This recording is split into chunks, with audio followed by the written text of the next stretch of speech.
ये आकाशवाणी गोरखपुर है। अब आप विकास राय से क्षेत्रीय समाचार सुनिए। मुख्यमंत्री योगी आदित्यनाथ ने प्रदेश में किसानों के कल्याण और उनकी आय को दोगुना करने के लिए आज किसान कल्याण मिशन की शुरुआत की। लखनऊ के सरोजनी नगर ब्लॉक के दादूपुर गांव से किसानों के आर्थिक विकास के अभियान की शुरुआत करने के बाद मुख्यमंत्री ने कहा कि प्रधानमंत्री नरेंद्र मोदी की कल्याणकारी नीतियों के कारण ही किसान समाज की मुख्य धारा में शामिल हो पाया है। पिछले 6 वर्षों में देश में किसानों के हित में जितना कार्य हुआ है उतना 70 वर्षों में नहीं हुआ। प्रदेश सरकार राज्य के सभी 825 विकासखंडों में किसान कल्याण मिशन का आयोजन कर रही है।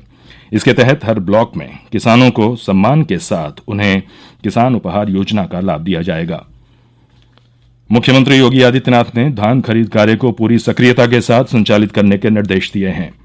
श्री योगी ने आज लखनऊ स्थित अपने आवास पर विभिन्न विभागों के कार्यों की समीक्षा करते हुए कहा कि निर्माणाधीन परियोजनाओं के कार्य समय से पूर्ण करा लिए जाएं। कार्य पूरा करने के लिए निर्धारित टाइमलाइन के अनुरूप कार्रवाई की जाए। मुख्यमंत्री ने निर्माण कार्यों की गुणवत्ता पर विशेष जोर दिया है। उन्होंने वरिष्ठ अधिकारियों को निर्देश दिया है कि वह नियमित रूप से निर्माणाधीन परियोजनाओं का स्थलीय निरीक्षण करें।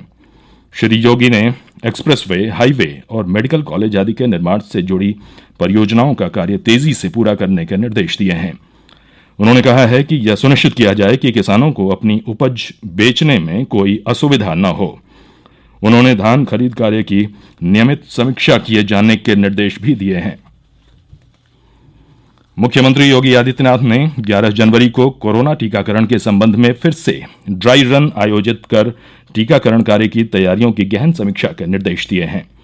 उन्होंने कहा है कि कोविड-19 टीकाकरण का कार्य केंद्र सरकार की गाइडलाइन के अनुसार किया जाएगा। मुख्यमंत्री आज लखनऊ स्थित अपने आवास पर अनलॉक व्यवस्था की समीक्षा कर रहे थे। उन्होंने बताया कि कोविड-19 टीकाकरण के प्रथम चरण के टारगेट ग्रुप का डाटा फीड हो गया है।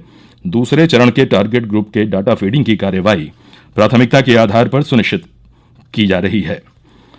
श्री योगी ने कहा कि कोविड-19 से बचाव और उपचार की प्रभावी व्यवस्था बनाई रखी जाए।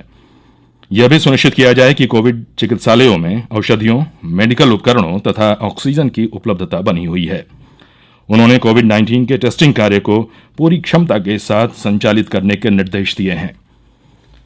केंद्र ने देश भर में अगले सप्ताह से कोविड टीकाकरण शुरू करने की तैयारियां तेज कर दी हैं।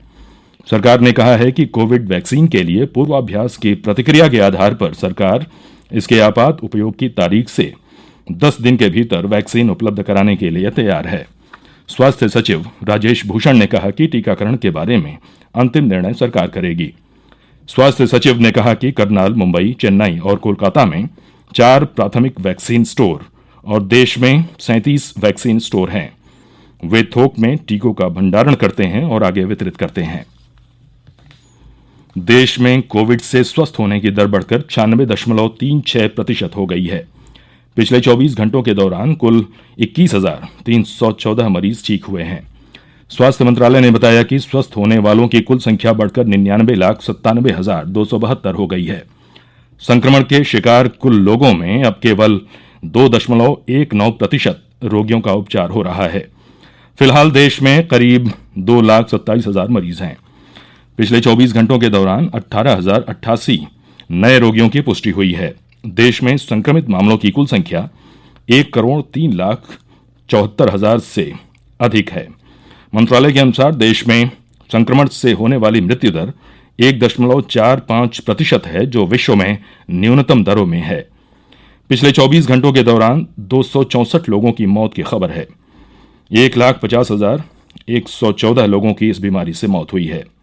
भारतीय आयुर्विज्ञान अनुसंधान परिषद के अनुसार पिछले 24 घंटों के दौरान 9,41,000 से अधिक कोविड नमूनों की जांच की गई। मुख्यमंत्री योगी आदित्यनाथ ने इंटर्नशिप कर रहे MBBS और BDS के छात्रों के मानदेय की धनराशि बढ़ाकर 12,000 रुपये कर दी है। सरकारी प्रवक्ता ने बताया कि मानदेय में वृद्धि का लंबे समय से इंतजार किया जा रहा था और यह बढ़ोतरी 10 साल बाद हुई है।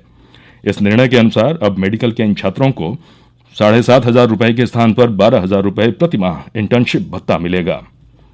समाचार समाप्त हुए। नमस्कार।